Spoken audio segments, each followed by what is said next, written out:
Hello everyone, my name is Ramasri Rai. Welcome at MMC. So guys, आज के इस lecture में मैं हैमलेट के कुछ और महत्वपूर्ण लाइंस को डिस्कस करूंगा.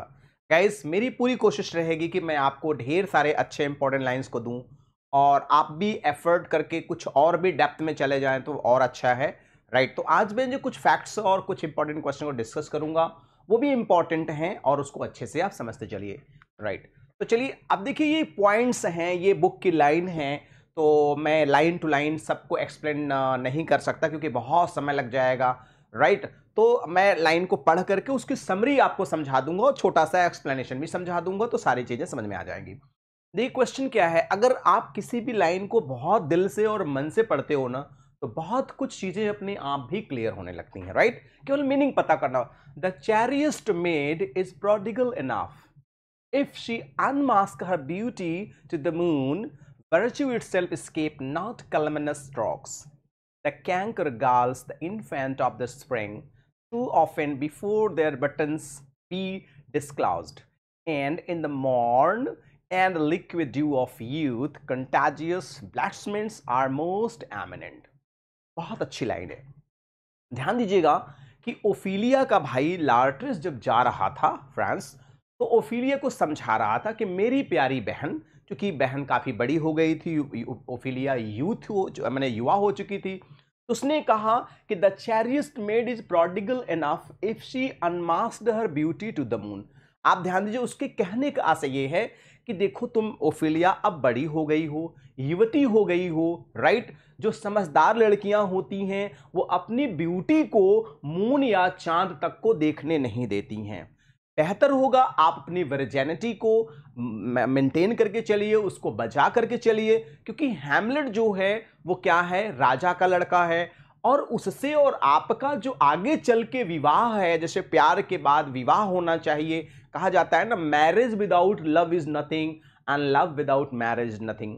मीन्स मैरिज विदाउट लव, शादी तो हो गया, प्यार ही नहीं हो पाया तो भी जिंदगी बेकार हो जाती है. और लव विदाउट मैरिज, प्यार तो खूब हुआ, चरम सीमा तक पहुंच गया, शादी ही नहीं हुआ तो भी इनकम्प्लीट लव हो जाएगा, तो भी लाइफ विल बी चौपट, means life will be destroyed. Clear है. वही समझाता है कि आप अपने को बचा करके रखिए, आप उससे अपने को आप हैमलेट से दूरी बना करके रखिए, राइट. क्योंकि जानते हैं कि जो जो युवावस्था होता है वो जाहिर सी बात है कि किसी एक लड़की, एक युवती लड़की का कोई अपना सगा संबंधी नहीं हो सकता है. इसलिए ओफिलिया अपने को सावधान रखना, अपने को बचा के रखना, स्पेशली हैमलेट से बचा के रखना, राइट. कि जिस प्रकार से जो फ्लावर्स जैसे ही खिलना शुरू करते हैं, वैसे ही कोई कीड़ा क्या होता है उस फ्लावर के अंदर चला जाता है और उसको खिलने से क्या कर देता है, उसके ग्रोथ को रोक देता है. उसी प्रकार से एक युवा लड़की के पीछे अगर कोई लड़का लग जाता है या उसके संबंध अगर बन जाते हैं तो उसकी लाइफ ही पूरी बेकार हो जाती है. या यूं कह लीजिए, कभी कभी नाजायज संबंध होने की वजह से किसी लड़की या किसी लड़के की लाइफ आगे की कंप्लीट डिस्ट्रॉय हो जाती है, बहुत पेनफुल हो जाती है, राइट. अब इसका मैं डेफिनेशन थोड़ा सा समझा दूं. देखिए एक बहुत बेहतरीन वो है, देखिए Laertes is warning his sister Ophelia to guard her virginity. Virginity आप समझ रहे हैं, right. As it is easy to lose just as some flowers succumbed to the canker worm of contagious blights before they bloom. मैंने जो बातें समझाई वही है कि हैमलेट, राइट, से तुम्हें सावधान रहना है, राइट. ठीक उसी प्रकार से जैसे एक फ्लावर्स को, है ना, कीड़ा कोई उस पर बैठ करके उसके अंदर जा करके उस फ्लावर को ही पूरे डिस्ट्रॉय कर देता है. तो मेन गाइज आशय यही है, ठीक है. आगे लाइन है, देखिए बहुत अच्छी लाइन है अभी. With an unauspicious and dropping eye, with mirth and funeral, and with dirge in marriage, in equal scale, weighing delight and all. देखिए लाइन के पहले अगर सिचुएशन समझेंगे तो बहुत ज्यादा चीजें समझ में आएगी, राइट. हैमलेट को जैसे पता चलता है उसके पिता एल्डर हैमलेट की मौत हो गई है, वो दौड़ा दौड़ा विटनबर्ग यूनिवर्सिटी से आता है और यहां शोक मनाने के उद्देश्य से आता है. उसे क्या पता, उसकी माताजी ने तुरंत शादी कर लिया, किससे, क्लाउडिया से कर लिया. तो राइट, यही फैक्ट है. कहता है with an auspicious and dropping eye, जो मैं यहां पे आया था तो एन ऑस्पिशियस माने होता है जो शुभ मुहूर्त होता है। जब वो यहाँ है अपने पिताजी का विलाप करने, अपने पिताजी की मौत पर रोने, तो देखता क्या है कि इधर तो हमारी माताजी ने हमारे चाचा से शादी कर दिया। तो वही कटाक्ष करता है, पन करता है कि कहता है with mirth in funeral with dirge in marriage.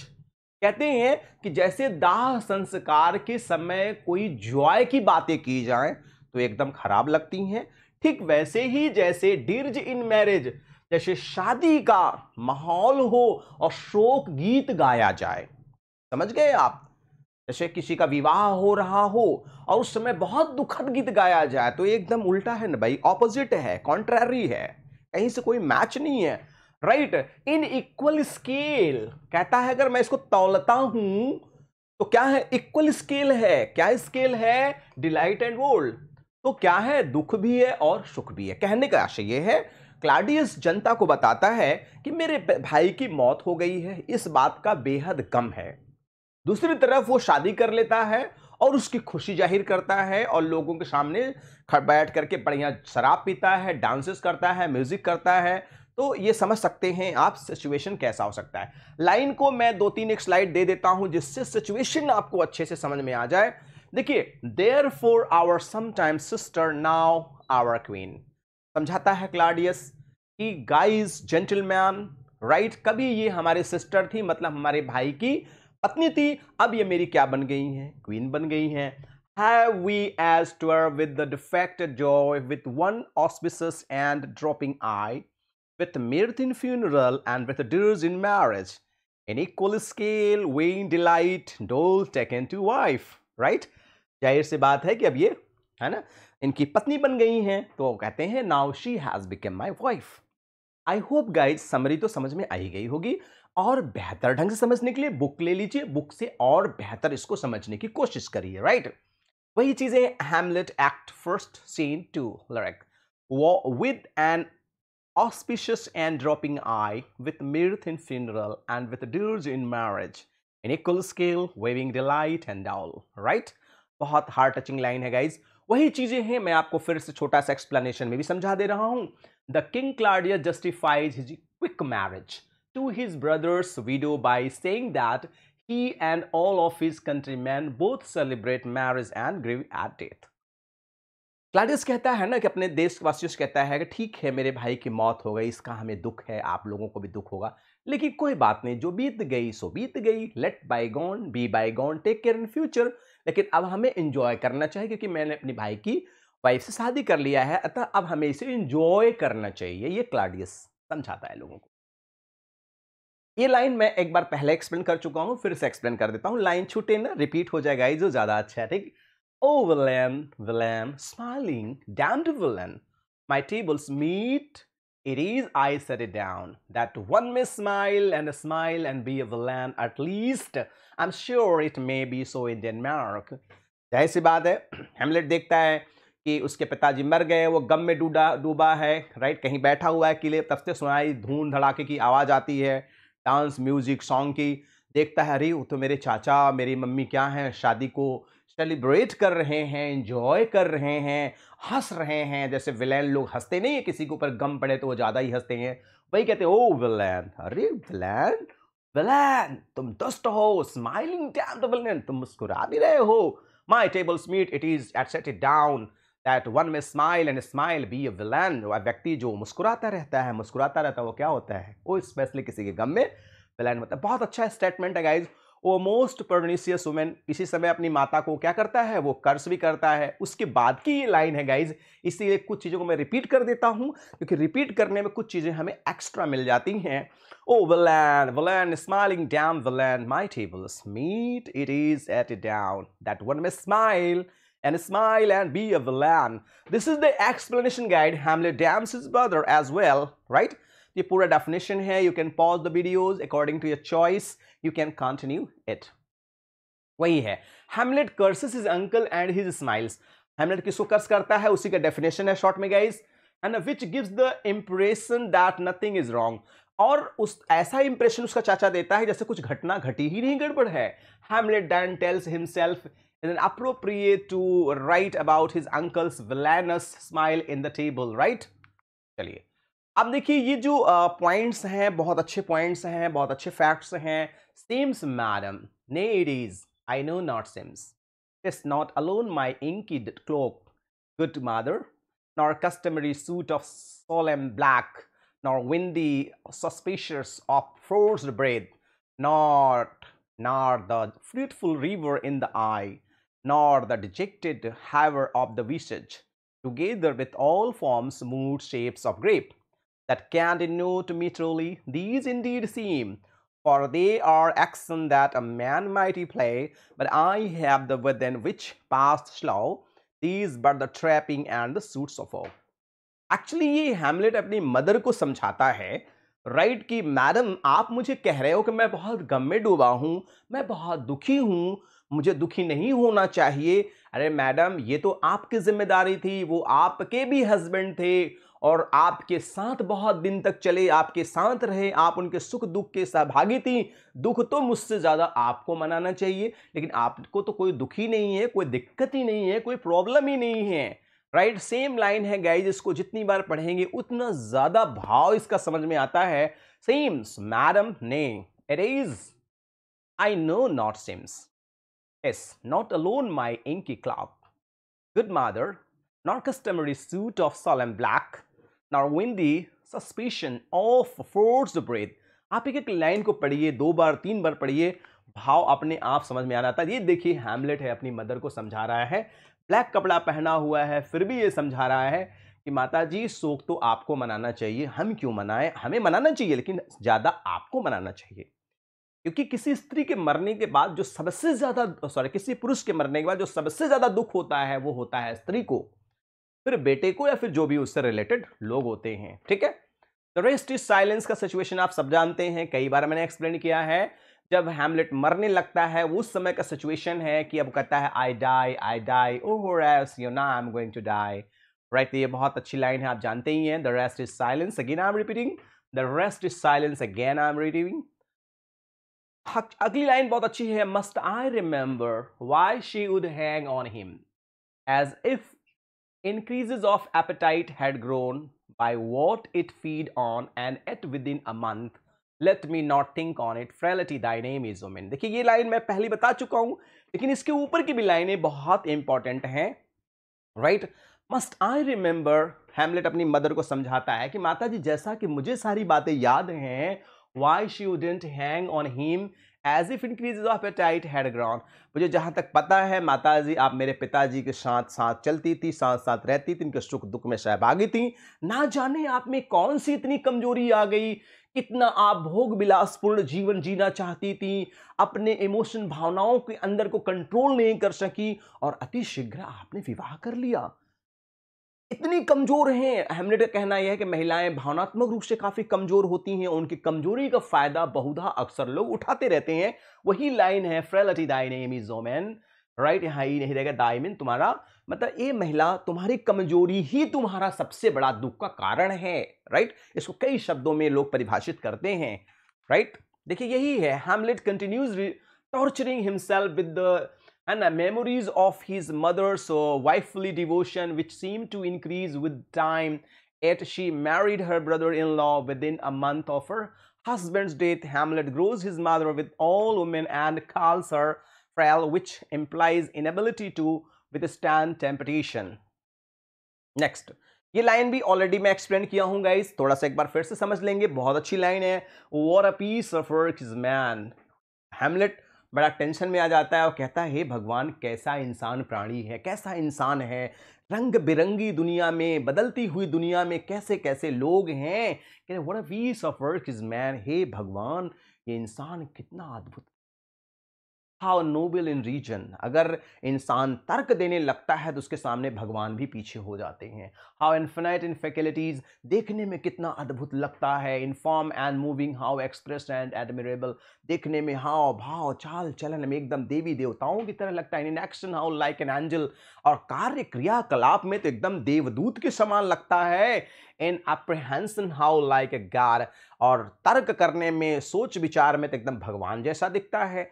The beauty of the world, the paragon of animals, and yet to me, what is the squintiness of dust Man delight not me no more, nor women neither thoughts by your smiling you seem to say so. ये बहुत अच्छी line है guys, जितनी बार पढ़ो उतना भाव इसमें मिलते रहते हैं भाई. What a piece of work is man, how noble in reason, how infinite faculties in form and moving, how expressed and admirable in action, how like an angel apprehension, how like a god. एकदम पूरा का पूरा guys वही definition है जिसे already I have explained. ठीक है, next है a little more than kin and less than kind. Again I'm repeating this sentence guys, I'm repeating some sentences, so do not keep in mind कि sir बार बार आप repeat क्यों करते हैं. some lines I'm repeating, I'm telling you again for your betterment. कहते हैं कि देखिए ये पूरी सीन मैंने दे रखा है. but now my cousin, देखिए किंग कहते हैं, क्लॉडियस कहते हैं, but now my cousin Hamlet and my son. अब क्या है सिचुएशन समझ सकते हो आप कि क्लाडियस का प्रयास है, उनकी मदर का प्रयास है कि हमारा बेटा बन जाए, हमारे हिसाब से चलने लगे, जिससे जीवन अच्छे से चलने लगे. कहते हैं कि but now my cousin Hamlet and my son. अब कहते हैं तुम मेरे कजिन तो थे ही थे, अब मेरे बेटे भी हो गए हो. इसका मतलब जो रिश्ता है वो दुगना हो गया है. अ लिटिल, तब हैमलेट कहता है अ लिटिल मोर देन किन, जितना आप मेरे रिश्तेदार थे अब तो मेरा रिश्ता आपसे और ज्यादा हो गया. पहले मेरे चाचा थे, अब तो बाप बन गए, मतलब रिश्ता तो बहुत ज्यादा हो गया. अच्छा, and less than kind. But राजा साहब दुख का विषय यही है कि रिश्ते तो बड़े हो गए लेकिन दयालुता आपकी कम हो गई. अगर आप चाचा भी रहते तो भी कोई बुरा नहीं था. Right, how is that cloud still hang on you, है ना. Hamlet, no show my lord, I am too much in the sun. इसलिए माई लॉर्ड, जो मेरा स्थान था वही सही था, मैं वही खुश था. Little more than kin and less than kind. देखिए डेफिनेशन कितना बढ़िया है. More than kin, now he is both Claudius nephew and his stepson. Less than kind to seems means not kindly disposed to Claudius, nor do this he think he is of the same kind. ठीक है, ये पूरा वही definition है. पनिक style है. Hamlet said that king is doubly kin, मतलब अब हमारे राजा डबल हो गए हैं रिश्तेदार. So the king is both his uncle and his step father. Uncle भी हैं और स्टेप फादर भी है. But now king that is not is kind, है ना, a person one for whom he feels any real kinship. कहते हैं लेकिन एक जो ओरिजिनल रिश्तेदार का रिलेशन होना चाहिए दयालुता का, यार उसमें हो तुम्हें नहीं है. बड़ी अच्छी लाइन आगे भी है गाइज, बहुत अच्छा भाव है. किंग क्लाडियस ईश्वर से प्रार्थना करता है और कितनी बेहतरीन बात है गाइज. देखिए कहते हैं माई वर्ड्स फ्लाई अप, मेरा वर्ड्स फ्लाई मतलब होता है भगवान से प्रार्थना कर रहे हैं तो भगवान मुझे माफ कर देना, मेरे सारे शब्द तो ऊपर जा रहे हैं, मेरी जो प्रार्थना है वो तो ऊपर जा रही है.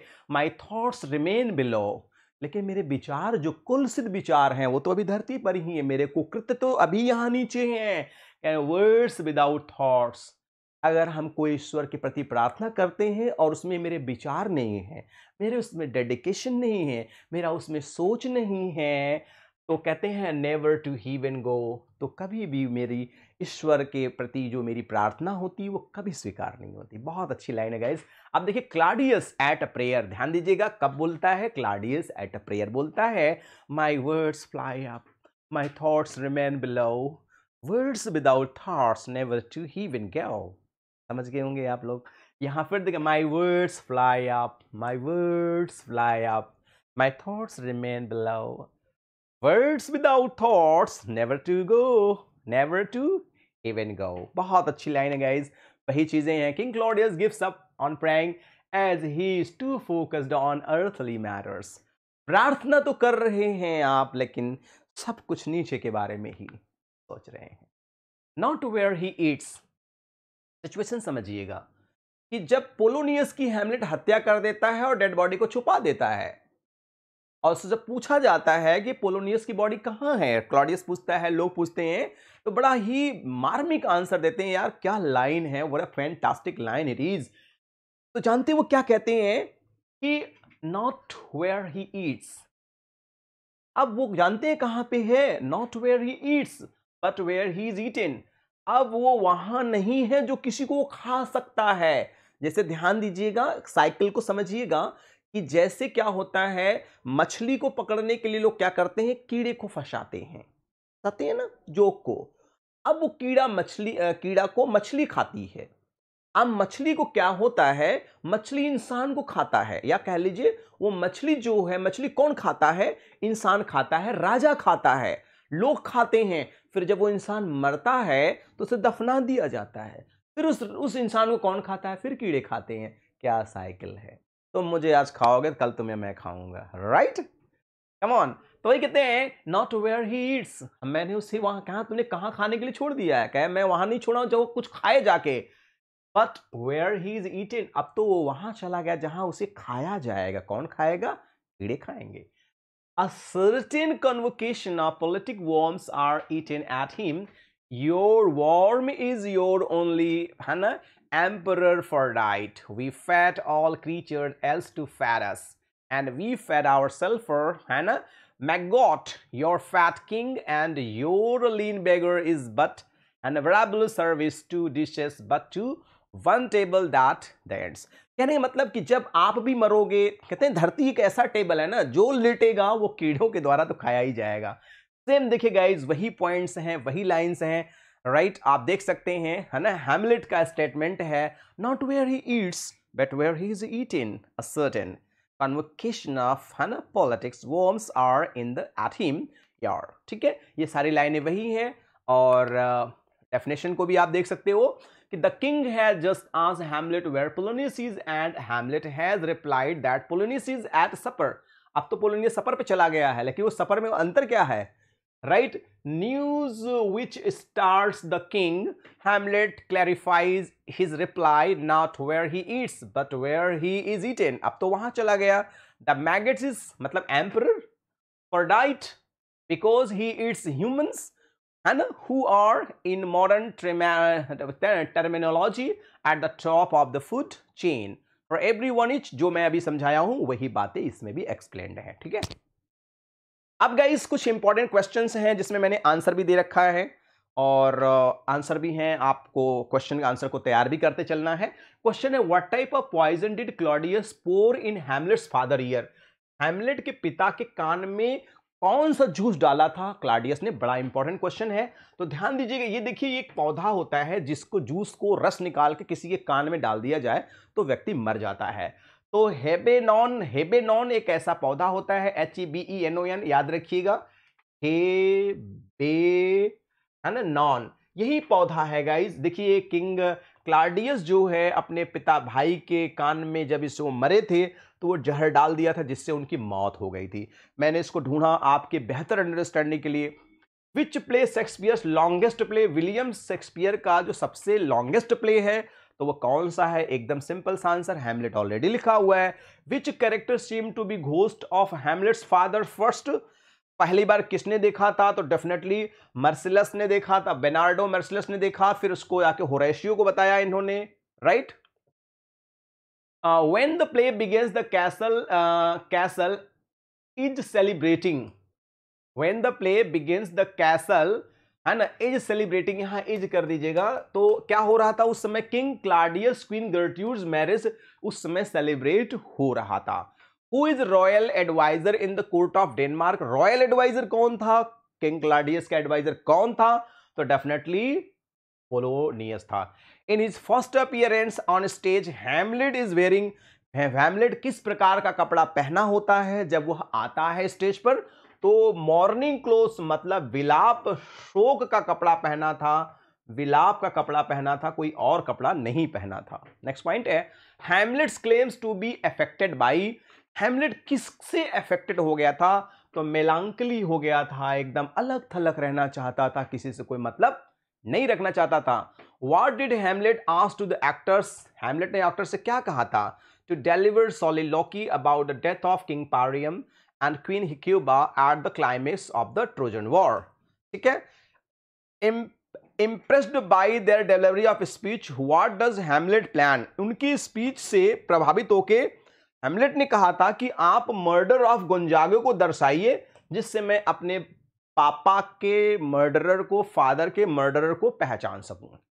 In act third Polonius rebuked Ophelia, act third में पोलोनियस अपनी बेटी को बहुत बुरी तरह डांटता है, किस लिए, definitely to return love letter of Hamlet. बहुत अच्छे क्वेश्चन है गाइस ये सब। What is the first character to die in the play, सबसे पहले कौन प्ले में मरता है? तो वो कौन मरता है आप जानते ही हैं, Polonius. Where does the ghost appear during the play? कहां होता है? तो द कैसल रैपर्स में, और दूसरी बार गर्ट्यूड के चैम्बर में घोस्ट दिखता है। What are Polonius last word? Polonius मरते समय अंतिम शब्द क्या बोलता? ओ आई एम स्लेन, मतलब मेरी हत्या कर दी गई। With devotion vices and pious action we do, है ना, sugar over the devil himself, where does line appear? तो ये हैमलेट का स्टेटमेंट है, बहुत ही अच्छा स्टेटमेंट है। Where do Hamlet and Laertes fight during Ophelia's funeral? Ophelia के फ्यूनरल के समय वो कहां फाइट करते हैं? तो ध्यान दीजिएगा, वो कब्र के अंदर ही जाके लड़ाई करना शुरू कर देते हैं। whom Hamlet begs to live? Hamlet last में किससे प्रार्थना करता है कि वह जीवित रहे? तो होरेसियो से प्रार्थना करता है कि तुम जीवित रहो, मेरे मरने के बाद पूरी दुनिया को कहानी बताना। Who killed 14 ब्रास फादर? 14 ब्रास के फादर को कौन मारा था? तो हैमलेट्स फादर ने मारा था। लास्ट क्वेश्चन है, for us almost can change the stamp of nature and either lodge the devil or throw him out without wondrous potency. Who is the speaker? तो इस लाइन, इसका स्पीकर कौन है? Hamlet है। तो गाइज हमने I did my best, मैंने पूरी कोशिश किया गाइज कि मैक्सिमम लाइंस मैं आपको हैमलेट प्ले का समझा दूं, बता दूं, राइट। उसके बावजूद भी आई होप कि बहुत सारी चीजें हैं जो बताना चाहिए, लेकिन मैक्सिमम चीजें गाइज हमने एक्सप्लेन कर दिया है। तो वास्तव मेरी प्रयास और मेरे टीम की प्रयास कुछ अच्छा लगा हो तो प्लीज लाइक द वीडियो, अच्छा नहीं लगता है तो you can dislike the video. अब बच्चे please subscribe the channel and press the bell icon so you will be notified with our latest videos. So guys, one more request is that, so please share the link to your friends, near dear and sweetheart one, and at last that please pass your valuable comment, and according to comment I'll be working. So guys, thanks for joining all and take care all. Good day all. Thank you so much.